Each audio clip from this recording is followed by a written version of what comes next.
Hi, this is Brandy Murray. Welcome to another episode, shall we say, of breaking down the layout. And today we're going to be doing this layout, Tiny Hands, that I made for the brush set Baby Chronicles Mini, which has handprints and footprints. But this particular layout is going to show you a little bit different way to use brushes than just stamping them on a layout.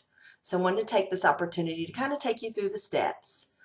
So grab a cup of coffee, come over, sit by me, and maybe a piece of paper to jot down some notes. Just so you know, I will be having all the layer elements. I'll have some screenshots of those on the blog as well as links to any products used in this, so you'll be able to find it really easy. Now, what you're looking at is Photoshop CS5.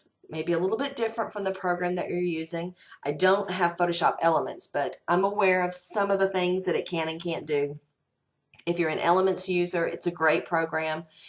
I will do my very, very best. Try not to show you something that you can't do with that, but please bear with me. I'm going to try to be very aware of it. Okay, so let's get started. Right here, we're going to start with our background, and I'm going to put these side by side so that you can see them together.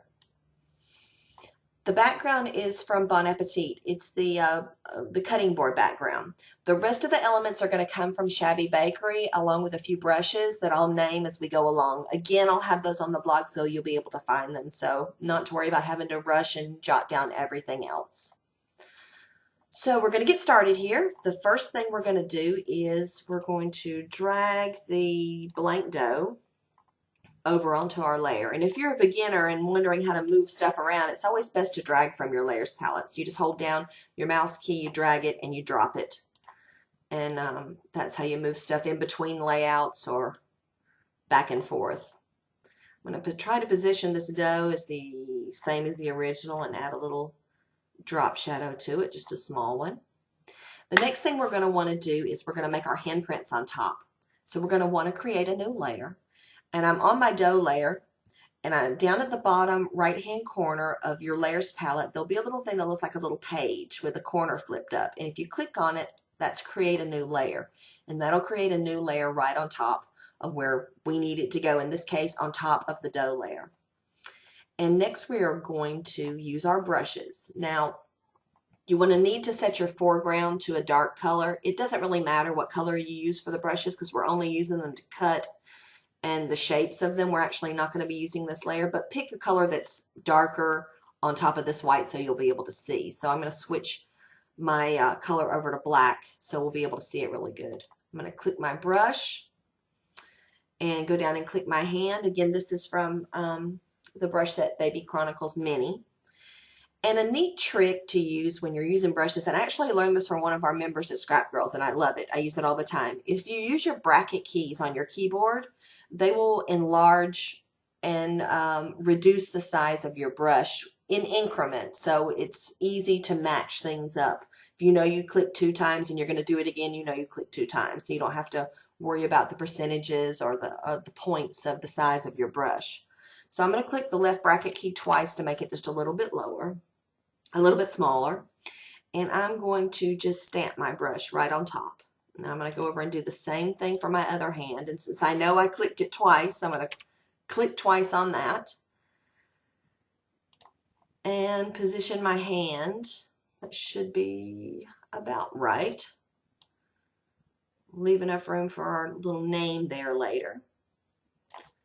Okay. So now that we've got our brushes stamped, we're going to need to cut the shape out of the dough so we can make those impressions. So we're going to make a direct selection. In order to make a direct selection, you're going to hold down the Control or the Command key on your keyboard, which is in the bottom right-hand corner of your keyboard, and click with your mouse inside this little area on your layers palette. And you'll see the marching ants come up, and that's making a direct selection of everything on that layer. I'm going to turn it off because we don't need that. We're going to go down to our dough layer, and you're going to choose a cutting tool. Any of these at the top will do. I'm just going to choose the polygonal lasso. I'm going to come over to my layout here. I'm going to right click and choose layer via copy. and that's going to copy. You see I turn my dough off. It's just copying just the parts that we selected out of the dough, and it puts it on a new layer. That way we can change the attributes of the layer without messing with the dough. In order to find that, if you want to just know where that is if you forget the right click and all that kind of stuff, if you go up to Layer, New, you'll see it's under Layer via Copy right there. The shortcut is Control-J. I believe that is the same in Photoshop Elements as well, so you'll be able to find it later on. Okay, so now we've got our handprint cut out. We're going to need to change the layer style of this. It's got a drop shadow on it now because it copied it from the base dough layer, but we're going to change that. Let's go over to the original and take a look at the attributes that I have set for this layer.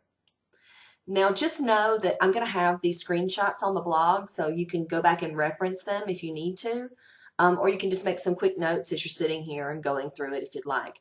The two things we have changed for this particular layer are going to be the inner glow, the bevel and emboss. Okay, for inner glow, I've got the blend mode set to color burn at 81%, and the color, which is you want to make note of, because this kind of matches the dough.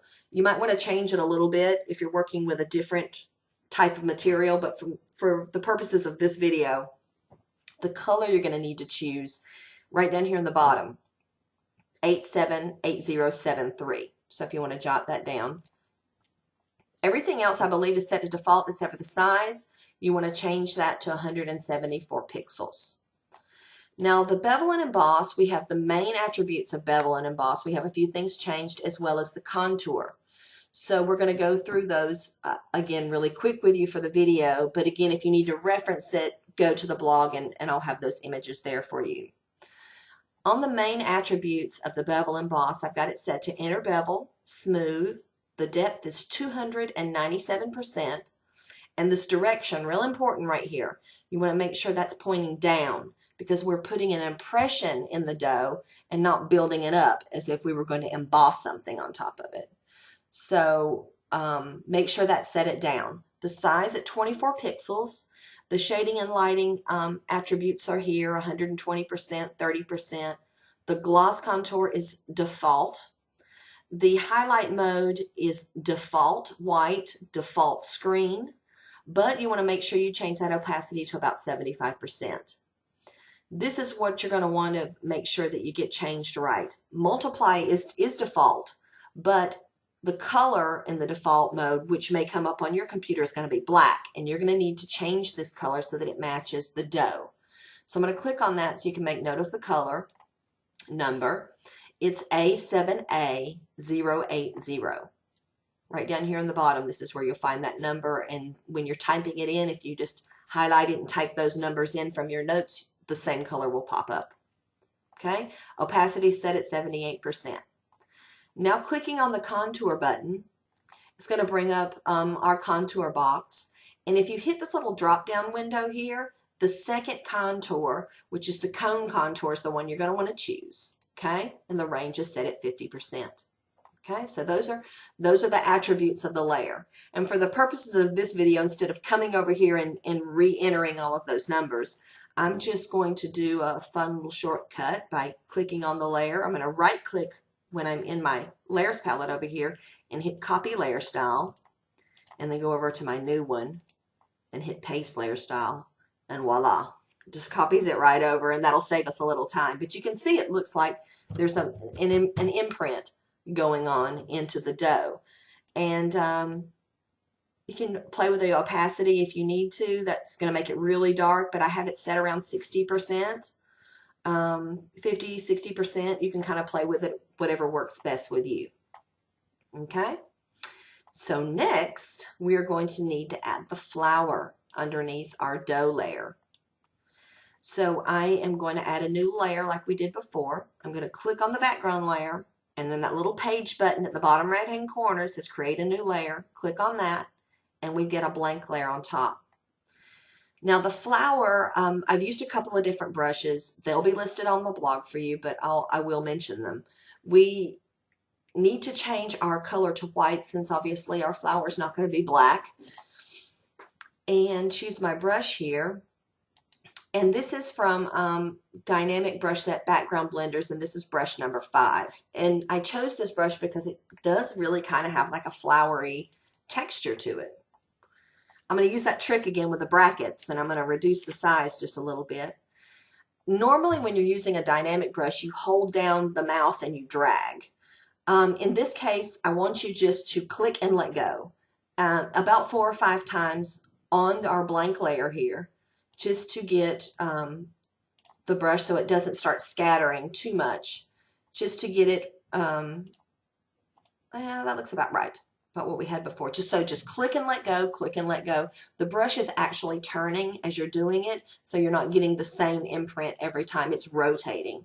But just clicking and let go will give you not the same brush stamp every time. That's what I love about the dynamic brushes. So we're going to do the same thing with our next layer. I just created a brand new layer on top because I want it separate. I'm going to go back to my brushes, and I'm going to choose this brush from Dynamic Brush Set Art Diary, and it's the paint spray.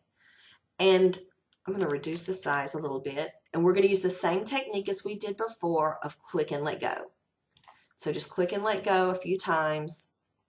You don't want it all over the place, but you just want a hint of splatter. You can just leave it just like that. And I would reduce the opacity just a little bit so it doesn't take over everything, but it kind of blends in really nicely. Okay, next we're going to cut our hands out of the flower. And we're going to kind of use a little bit of the same technique as we did before with the dough. Let's turn our hands back on. Hold down that control key. We're going to make that direct selection. Hold down control or command if you're using Mac and click in this box with your mouse. And our little marching ants come up. Turn that off. We're going to go down to our flower layer. Now, you can use masks and things like that, especially if you're using the CS versions, but I'm going to keep this simple for those of you who are using Photoshop elements that may be an earlier version that don't have masks. And the bottom line is all you need to do is just hit the delete button. So hit delete once, select deselect or control D for those of you who are like those shortcuts. I can never remember them, so I have to know where they are in the menus. Just hit delete and you can see it's starting to take effect just like the original layout. Now I have preloaded the embellishments onto this just for the sake of time.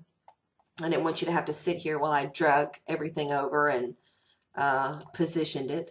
The cookie is actually, well, it's the cookie that Wesley made, and I took a photograph of it and I cut it out and put it on the page.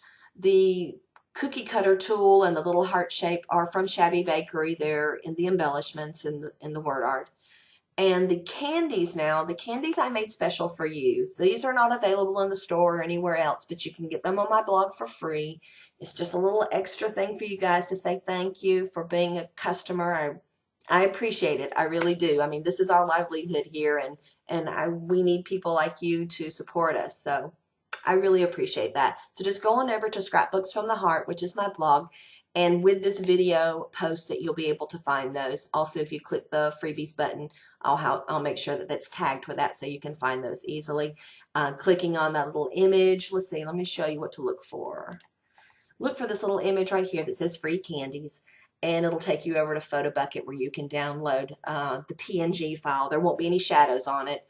That way you can add it to your own layouts. So thank you. Look for that. Next, we are going to talk about the wording that we have placed on the layout. There's some different effects that we've added to each. As you can notice with Wes here, we've used the same layer style as we did with the handprints. So let's turn that on. Let me get over to text 2. Wes here. I guess my hands are positioned a little bit differently. I'm just going to move that over. Again, do your copy layer style and paste layer style with the Wes thing. It's the same thing. And pretty much the same with the made with as well. I think I did adjust it a little bit because it's really tiny. So I adjusted the bevels not so big on that to kind of make it a little bit more realistic. You may have to play with it if you are doing a layout just like this at home or you're following along. So I've got that here. Let's go over some of the fonts though. For Wesley, I used Elliott 6. It's a great font for like kids handwriting or any kids handwriting font that you want to use. Is kind of fun. I wanted it to look like that he wrote it himself. Or actually have your kid's signature done and add this layer effect to it. As for with tiny hands, the font is Bella Lucia, and it's a really pretty script font. You can find on the web by typing that in, Bella Lucia font, and I'm sure lots of different places will pop up. It's a beautiful script that I like to use.